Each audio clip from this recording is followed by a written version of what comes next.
Namaskaram. My Thatha was a Siddha vaidya among many other things that I had mentioned in the previous episode. He used to read the birth chart, the horoscope of the patients who came to him before making any treatment plan. The patients knew about it and always came to Thatha's home with their horoscope. Those who did not bring or have, Thatha would instantly make a birth chart for them using the Panchangam, the traditional Hindu calendar. Most of the time, just by reading their birth chart, my Thatha would say what ailment they had. As a second level diagnosis, he would hold their wrist and feel their nadi and ask about the symptoms. I was used to seeing an allopathic doctor use a stethoscope and then use x-rays, ultrasound scans and such tests before any diagnosis was made. Thatha's method sort of amused me and I was intrigued. Later, when Thatha was alone, I asked him, how does this work?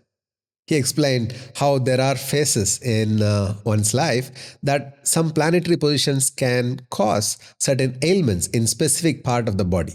Even today, when you listen to the yearly astrological predictions which happened during the new year around mid-April, one can observe this. For example, they predict that the people of a particular moon sign will have a tendency to be affected by knee pain that year. I was skeptical of these things as a child. How can some planet which we cannot even see affect our lives? That too, to an extent that it is so predictable. I could not come to terms with that. Thatha had a few disciples who were training under him. Whenever I have seen them, would be out collecting herbs or preparing some medicinal oil or powder. All these involved intense physical work. When I interacted with them, I came to know that they did not just like that go out randomly to collect herbs. Each herb or medicinal plant has to be collected on a particular moon phase, either the waxing phase, Sukla Paksha, or waning phase, Krishna Paksha. Going much more into specifics, each plant would have a specific tithi, day of the moon, to be collected. When I was thinking this is getting too much, the disciples mentioned something which I found even more ridiculous at that point of time. They said, before collecting the leaves, or in some cases the whole plant from root to the tip, they chant a mantra seeking apology to the plant as they are damaging or killing it. I remember making fun of them for talking to the plants and seeking apology. Much later, when I studied agriculture, is when I came to know how plants could sense touch, temperature, microbes and animals, and they changed their own chemistry accordingly. Then it made sense to me as to why they bowed down to the herbs before collecting them, with a sense of gratitude, love and humility. I realized much later, after Thatha was gone, how the Siddha system of medicine used a comprehensive approach to holistically heal an individual, taking into consideration the birth chart of a person, and accordingly they prepare the medicine, and treating the root cause of the ailment and not just the symptoms. My Thatha's disciples, they learned different formulations. Churanam, powder forms of herbs. Thailam, medicinal oils for internal and external usage. Arishtams, fermented extract of the herbs.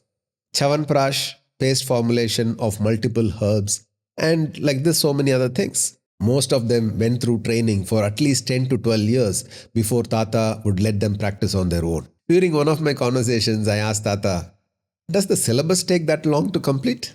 He laughed and said, even 12 years is not enough to learn all the intricacies of the Siddha and Ayurvedic systems. But in 12 years, an individual is not only just given the knowledge, but also put through an intense grind, both physical and psychological, that it brings a certain maturity, humility, and a devotion within.